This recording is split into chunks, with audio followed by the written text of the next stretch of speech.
izlaganja ja ću vam reći jednu anegdotu.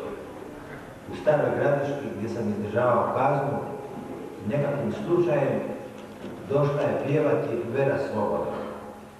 Mi smo bili u kino sali koja je bila duplo puna, svi ošišani do nulevice, a sa strane su stajali milicioneri sa šmajserima.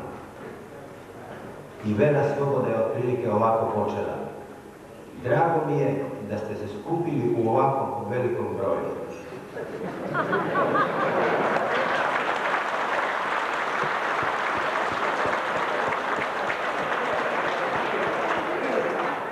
Nitko od nas koji smo tamo bili nije došao dobrovoljno. Iako ona dosta dobro pjeva. Ali i vi ovdje koji ste se skupili, došli ste ovdje zbog muke koja vas je natjerala, jer svi bi htjeli biti u svojoj domovini. I zbog toga stavimo ovdje.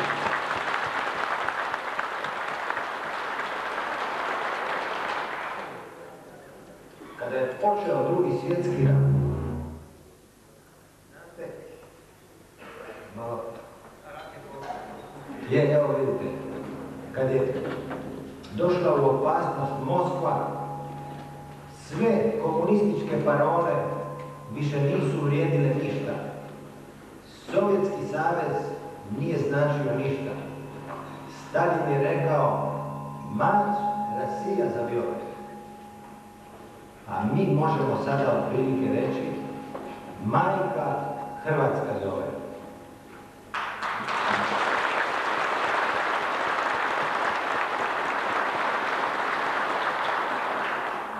Nikakve komunističke parole ne mogu spasiti komunističke režime, pa ni onaj u našoj domovini.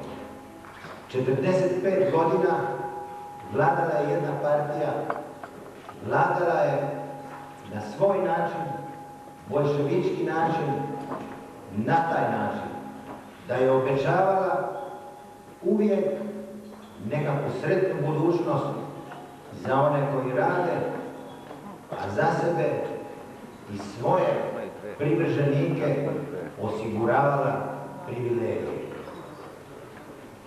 Nikakva više obećanja ne vrijede. Komunistička partija koja se je nazivala nakon toga Savez komunista, a sad si tepa kao stranka demokratske obnove, obećava demokraciju, obećava puno toga, ali kao što sam i sinoć na jednom skupu rekao, lisicu možete obojiti i bijelom, i žutom, i crvenom bojom, ali ona će uvijek loviti kokoši.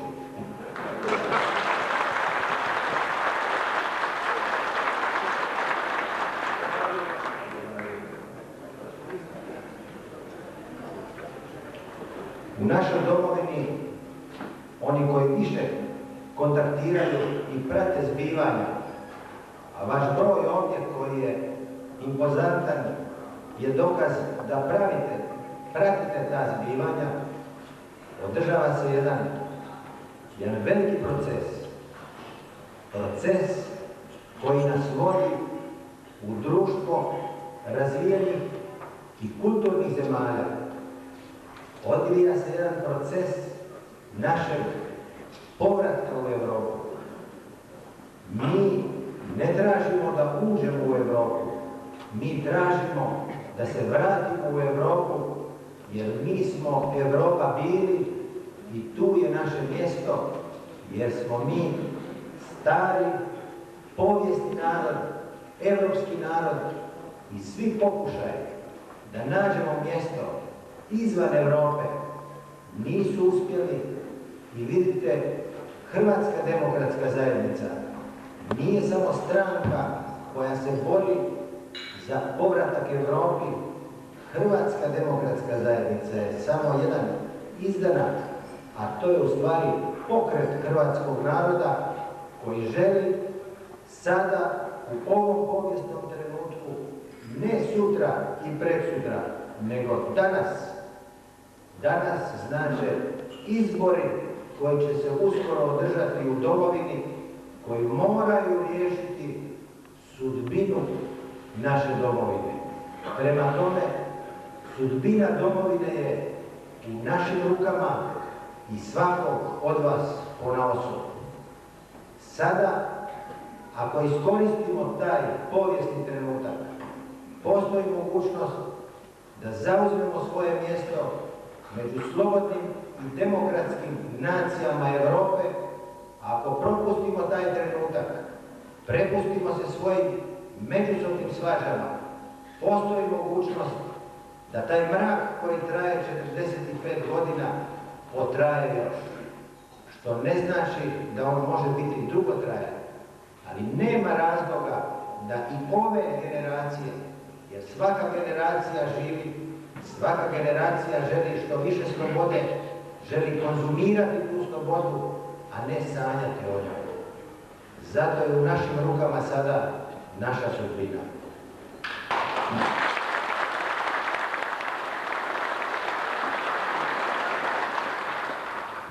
Hrvatsku demokratsku zajednicu mnogi napadaju. Vi ste vidjeli, ima mnogo stranaka i pokreta koji su u nekim svojim zahtjevima i radikalniji možda od nas. Ali niko njih ne napada. Oni mogu pričati šta god hoće i niko im neće prigovoriti, niti vlast, niti bila koja etablirana snaga u zemlji. Ali ako Hrvatska demokratska zajednica izađe sa svojim stavovima, izađe sa svojim programom, ona je taj moment napadla tamo gdje su Hrvati sebi iskrčili put do Jadrana sabljom u ruci. Svi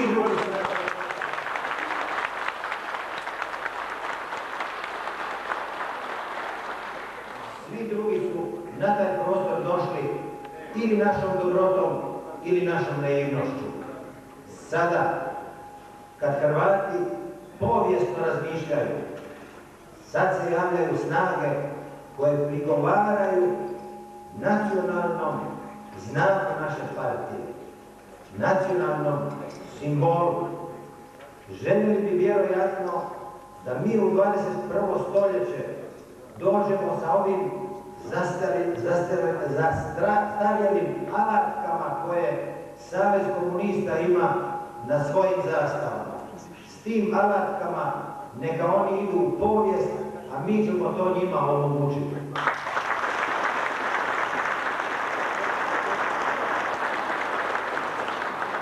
Mi smo i demokratska stranka. Znači, za svoje političke ciljeve borimo se i borit ćemo se demokratskim metodama.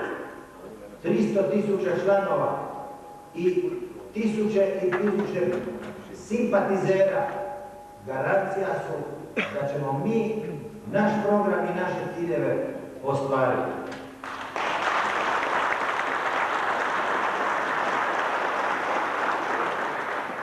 Mi smo i zajednica.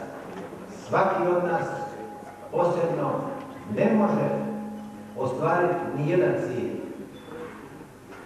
Ti pokušaji mogu završiti samo tragično, ali kao zajednica, udruženi u Hrvatsku demokratsku zajednicu, ne da možemo ostvariti neke ciljeve, možemo ostvariti sve ciljeve i mi ćemo ih ostvariti.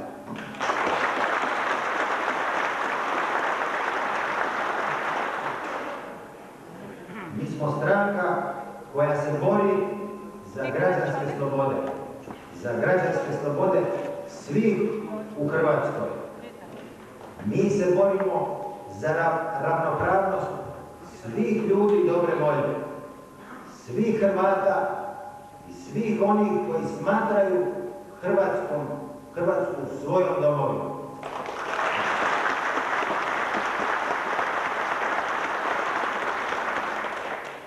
Prigovaraju nam da smo revanšisti.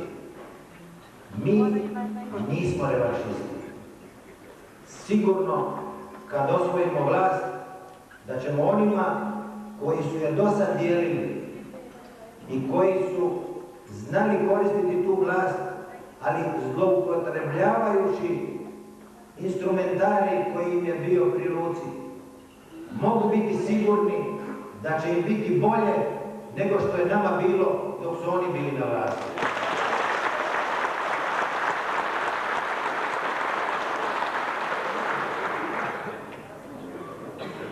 Mi se borimo za otvorenu privredu, za tržišnu privredu, za otvorene granice, za mogućnost kolanja ljudi i sredstava. Borimo se da otvorimo hrvatske granice svima koji budu imali interesa ulagati u naš prostor na svoju korist, ali i na korist hrvatskog naroda. Mi smatramo da smo obrazovana nacija, smatramo da smo bogata nacija sa cijelom iseljenom Hrvatskom.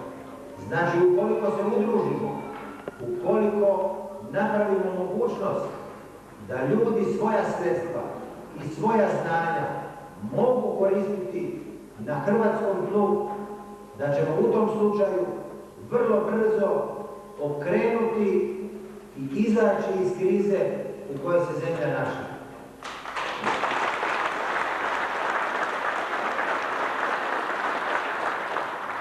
Parole da bi trebali u zemlji svi zajedno prvo doći do jednog izvjesnog nivoa razvoja, pa onda svi zajedno u Europi. Mi ne prihvaćamo.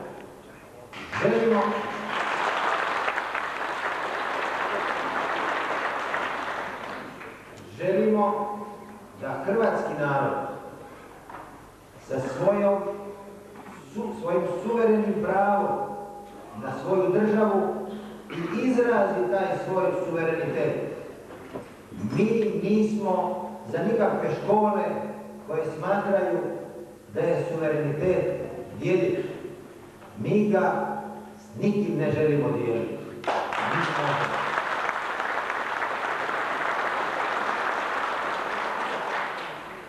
Hrvatski sabor treba autonomno i suvereno odlučiti s kim će se udruživati i na kojim principima.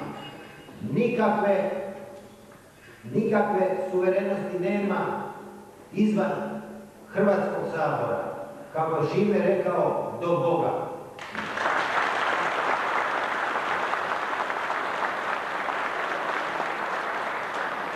Ne može federacija odlučivati koliko će prava dati koje suverenom narodu, pa ni Hrvatskom.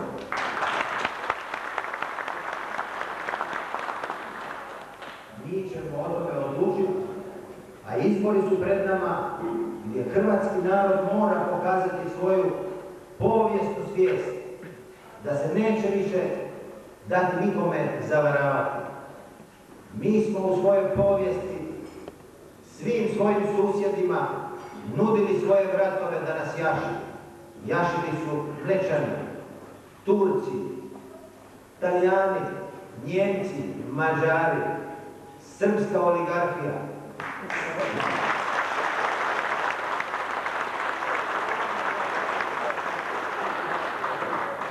Te namjere mi više nemamo. Svima nudimo stolice da sjednu s nama za stol i da razgovaraju, a svoje vratove više nikome nećemo ponuditi.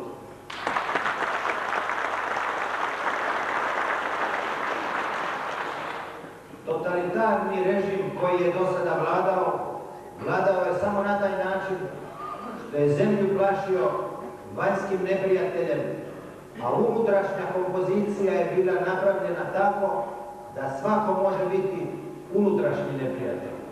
Vanjski neprijatelj skroz je bio tobože na granicama, a unutrašnji neprijatelj je bio među nama. Svaka kritika bila je proglašena neprijateljskim činom. Svaka pjesma koja je pjevala o slobodi bila je proglašena neprijateljskim činom.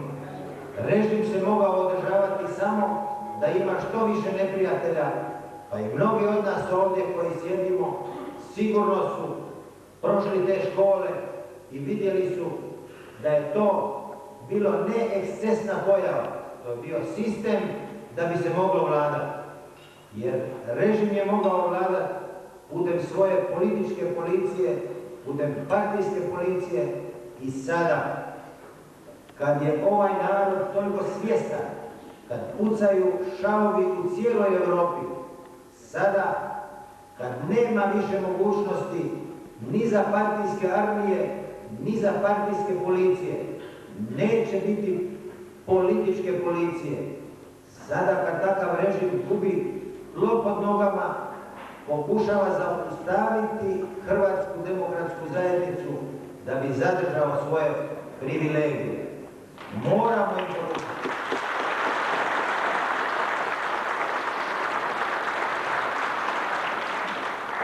Moramo im poručiti. Nikakvih privilegija osim rada i pameti koje ljudi budu uložili u razvoj domovine neće biti. Samo na bazi rada, na bazi sposobnosti, na bazi snage, na bazi stvaranja novih vrijednosti moći će se i živjeti. A svi oni koji su živjeli od privilegija, moramo im poručiti, privilegija više neće biti.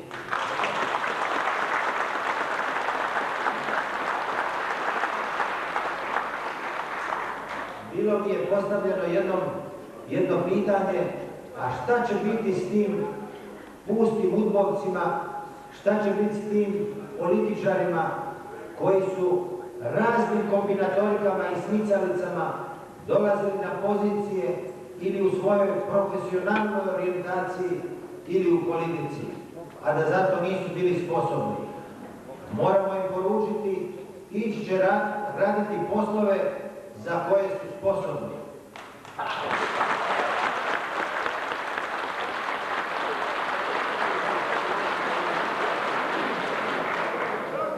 Jure Begić je pekar, pa ako neko bude taj kruh htio jesti kojeg on peče, neka mu slobodno prodaje.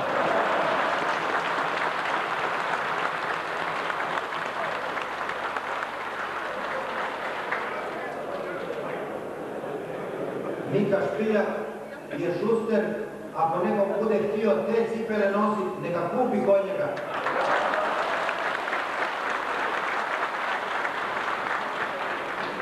Ali je sasvim sigurno da se politikom više neće baviti.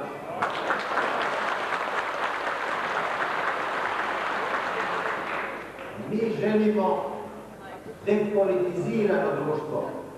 Želimo izbaciti sve partije. Do sada je samo jedna iz privrede. Jer nema šta tražiti partijska organizacija u privrednoj organizaciji. Ona nema šta tražiti u policiji, u tužilaštvu, u sudstvu. Partija nema šta tražiti ni u armiji. Armijski kadar još to ne shvaća, ali poslije ovih izbora i njima će to doći do pameti.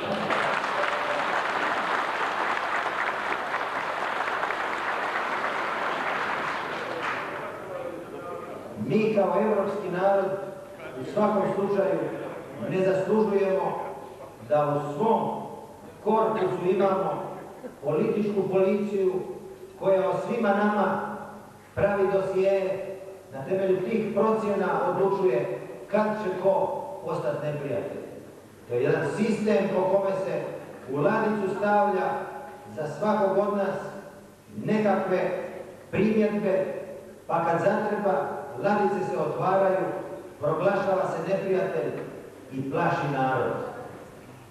Ukoliko i ovdje kojim slučajem ima nekakav niži redarstveni dojavnik, pa je zadužen da mora podnijeti izvještaj šta smo mi ovdje govorili, moramo mu reći neka ostavi olovku, jer ovdje se sve snima i neka samo uzme snimak i pošalje na adresu. Neka...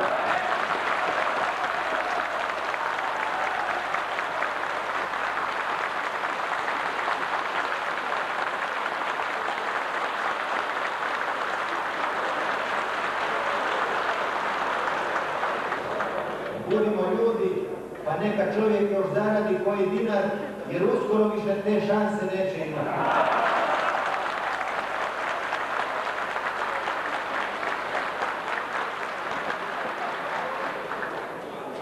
A i te ljude moramo shvatiti, jer oni koji su učili vjeronauk znaju da je Juda Iškariotski bio najomiljeniji učenik Isusa Hrista i da je počinio izdaju.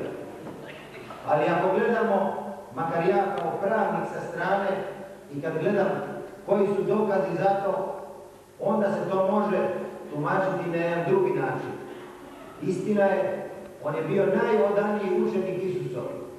On je bio njegov miljenik i bio je sigurno uvjeren da je Isus Krist Sin Božji. I računao je ovako: ako ja rimskim vojnicima kažem gdje se Isus nalazi i ako njega rimska vlast uhapsi, cijeli svijet će saznat da je to Sin Božji. Napravio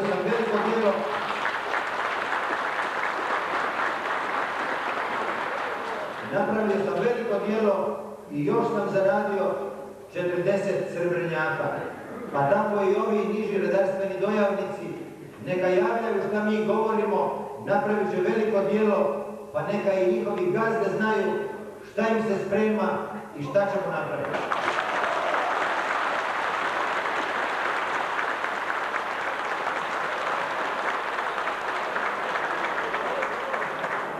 Od naše domovine htjeli su napraviti nekakav novi vilajet. Stvarali su se nove nacije, pa i jugoslavenska nacija. I onda su vidjeli da je malo teško od Hrvata napraviti Jugoslavena, da je od Srbina teško napraviti Jugoslavena, pa su rekli ovako: idemo krenuti prvo od miješanih brakova. Pa kao iz miješanih brakova nema smisla da se stvaraju stare nacije. Treba stvoriti novu jugoslavensku naciju. To je jedino jugoslavenski izum. Jer nikad niste čuli da između Španjolke i Portugalca se stvara nekakva nova nacija. Ali ni između Francuza i Njemice sigurno se ne stvara nova nacija. Ali po ovoj logici to bi bili isto Jugoslaveni jer su iz miješanih brakova.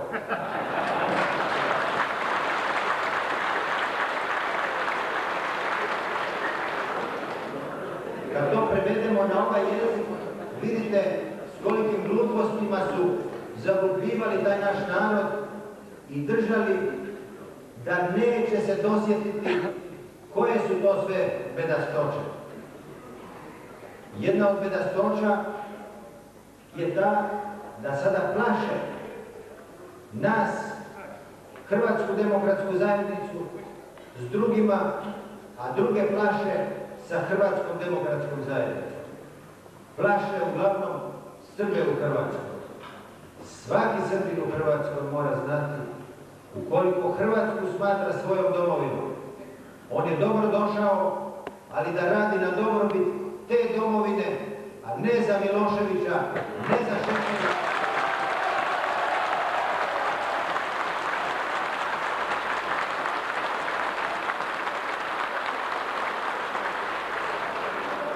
Ne za one bradate spodobe, ne ove ugljane, nego one koji nam se prijete mitinzima. Vidjeli ste i miting na Petrovoj gori koji je održan sa simbolima, kokardama, šajkačama i srpskim zastavama u srcu Hrvatske. Zašto je održan na Petrovoj gori? Pa Petrova gora je gora Gvozd, gdje je posljednji hrvatski vladar Petar Svačić izgubio život, a Hrvatska je izgubila svoju suverenost. Htjeli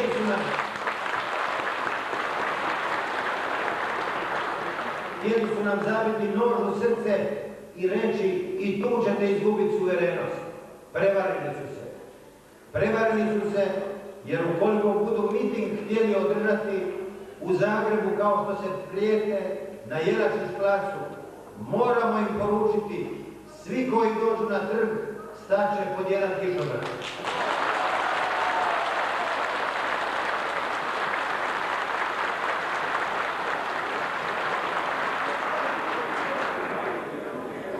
Mi nismo revanšisti. Sigurno će svima tima koji su nas progonili biti daleko ljepše nego što je to bilo nama. A oni koji neće moći naći posla, jer njihova profesija više neće postojati, neka si traže uhljebljenje na nekim drugim prostorima, jer možda za službenike UDBE ima negdje još režima kojima su oni potrebni, pa neka kao gastarbajteri idu u svojim džepovima i za svojim pojasevima imaju instrumente s kojima su radili tamo i ovdje, pa neka to koriste ako im to neko hoće platiti. Ne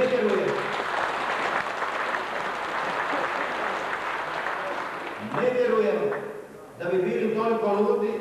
Prema tome, onaj koji je učinio krivično djelo, onaj koji je zloupotrebio vlast, ima razloga da se boji, ali onaj svaki koji je radio pošteno i savjesno, bez obzira koliko bilo bedasto, ne mora se plašiti. Ali onaj koji je okrvavio ruke, nažalost njemu ne možemo ništa dobro obećati.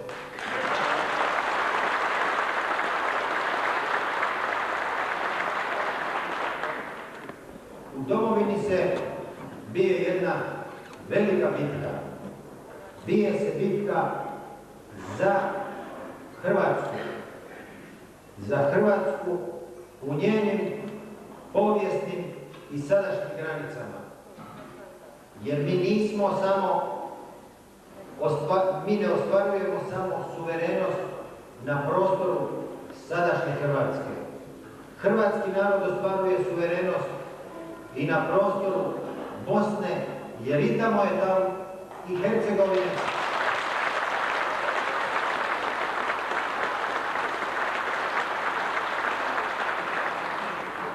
Jer i tamo je hrvatski narod uz ostala dva također suveren narod. I ima razloga da se plaše oni kojima mi odgovaramo da neće proći nikakve parole, nikakve prijetnje, jer mi nismo narod koji se da zaplašiti. Taj narod je znao odgovoriti, kao što i drugi suvereni narodi znaju odgovoriti kad je ugrožen njegov opstanak.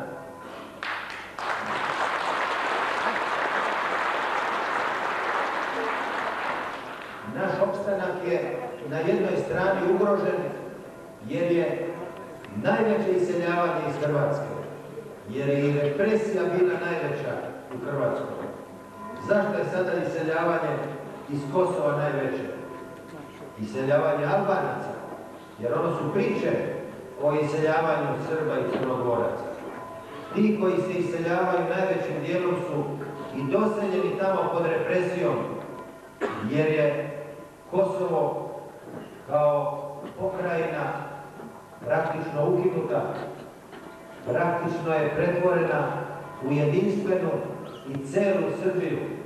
Tamo vlada jedan represivni režim koji upravo na to plaćamo da bi oni imali mitinge i da bi prijetili se o promjeni granica. Sanjaju san o stvaranju nekakve pokrajine u Hrvatskoj. Nema pokrajine, niti će ikad biti.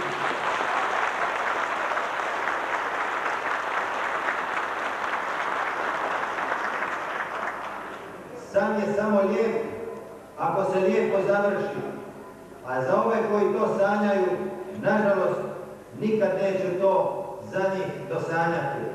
Jer nema mjesta u Hrvatskoj, Hrvatska je jedinstvena i južna i sjeverna, nema pokrajine ni za koga.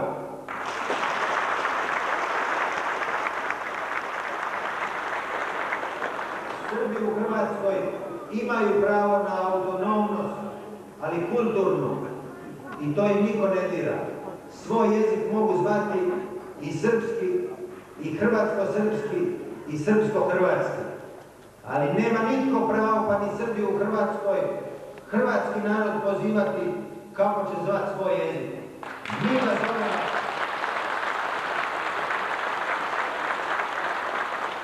Mi ga zovemo više od 1000 godina hrvatski i hrvatski će ostati.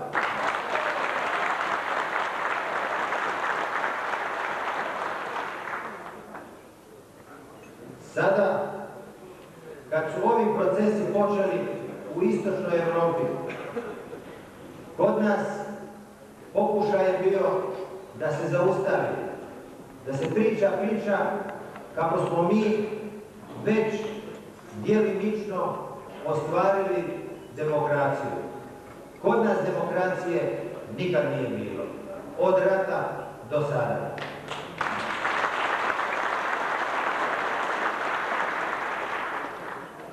Jer mala je utjeha bila Adamu kad mu je Bog dao ženu i rekao biraj si. Evo, takvi su bili izbori kod nas.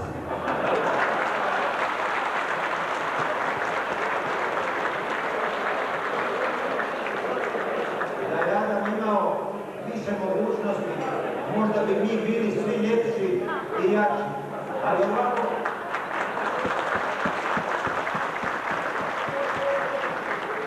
ovako je povijest krenula svojim tokom, ali na ovim izborima sada nema više Adamovskog izbora. Ovaj puta mi ćemo birati one koji će izraziti volju hrvatskog naroda kroz Hrvatski sabor i donijeti odluku o tome s kim ćemo živjeti, pod kojim uvjetima i do kada.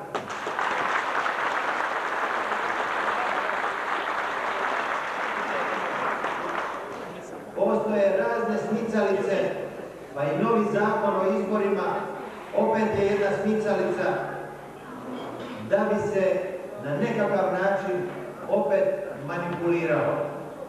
Jedna od smicalica je ta da se mora za poslanika, za zastupnika, za odbornika skupiti lista potpisnika. A šta to znači ako se 500 ljudi za nekog mora potpisati? To znači javno glasanje. To znači strah. To znači neće opozicija uspjeti skupiti toliki broj potpisnika jer se narod plaši. I opet jedna mogućnost da partija pobjedi. Nažalost, odnosno njihovu nažalost, a nama na sreću, strah više ne postoji.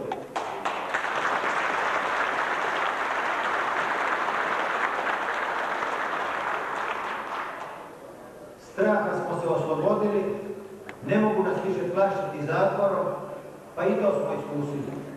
Prema tome, moramo svi koliko možemo našim ljudima otvarati oči upravo u tom smislu da se oslobode straha. Jer strah je taj koji je sputavao ljude, sputavao da dođu do izražaja, da izražavaju i svoje političko mišljenje i da koriste svoje sposobnosti na korist sebi, svojim bližnjima i svojoj domovini. Strah je taj koji represivni režimi vrlo dobro znaju koristiti i zloupotrebljavati. Mogu vam reći, jer dolazim iz domovine, da se nitko ne plaši stavljati svoje ime na liste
Moramo biti svjesni, ti ljudi su otvorili bili jedan proces u vrijeme 70. godina i nakon toga, kad je veliki vođa koji ih je i doveo na vlast, rekao da se uklone, oni su se smjerno uklonili i šutili 20 godina.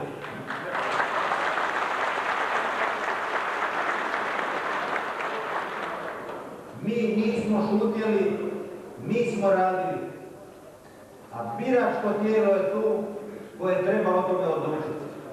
Sad su smislili da nema velikog vođe koji će iskinuti, jer su se opet priključili pokretu, a nisu ga stvorili. Mi smo pokret stvorili i idemo s njim do kraja, idemo do pobjede.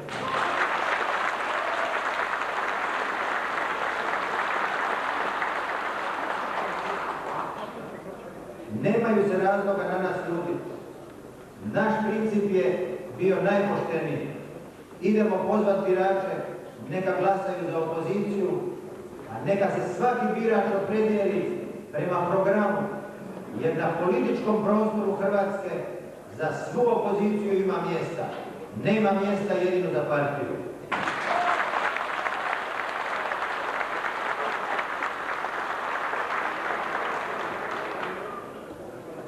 Moramo znati da su komunističke partije u razvijenom svijetu jako dobre kao opozicija, da su izborili mnoga socijalna davanja, da su izborili mnoge poboljšice radničkoj klasi dok su u opoziciji.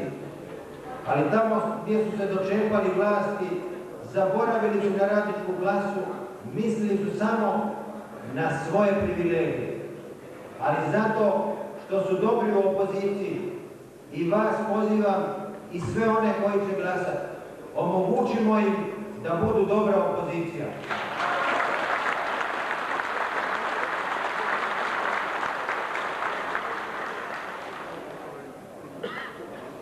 Mi nemamo vremena nadmudrivati se s partijom. Oni su sada rekli, odriču se daljnjih privilegija, a ove privilegije koje su do sada imali, očito zadržavaju. Nego samo daljnjih privilegija se, kad su se dokopali vila i stanova na Pantovčaku, kad su se dokopali svih mogućih trofeja koje su mogli, sad kažu, sad mi više ne bi, sad bi mi. Kaže, kad ne ide nikako drugčije, sad ćemo pošteno.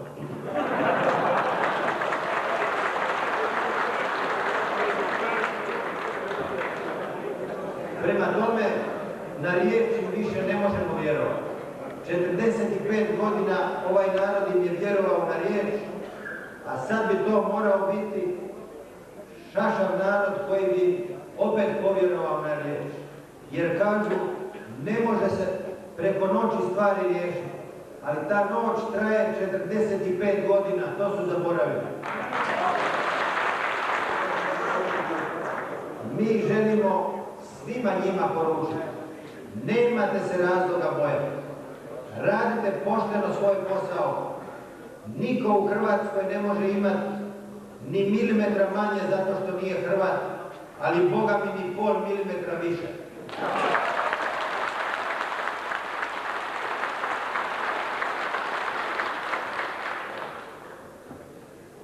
Sada, kad su naši izbori do kraja politizirani, iako sam rekao, postoje smicalice. Smicalice su sa ovim potpisima, jer normalno bi bilo da svaka stranka kandidira kandidata kojeg misli da će dobiti izbore. I nema nikakvog razloga da se još neko na nekakvu listu potpisuje i da javno izražava svoje mišljenje o stranci i kandidatu. Ali i to će proći. Ljudi se ne plaše. Druga smicalica je da iseljena Hrvatska ne može glasati. Ne može glasati jer su kao zakonodavci zaboravili da je 50% skoro hrvatskog nacionalnog bića raseljeno po cijelom svijetu. Uz Židove, mi smo najraseljeniji narod.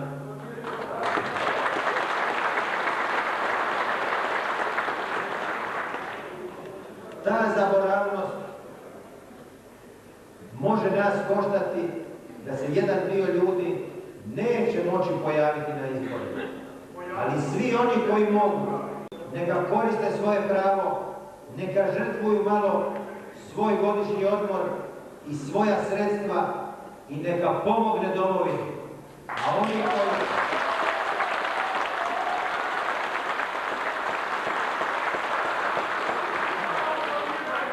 A oni koji eventualno neće glasati, svojom prisutnošću za vrijeme izbora djelovat će na one kolebljivice, na one još zastrašene, koji se bore za nekakav status quo, koji se boje promjena, radikalnih promjena.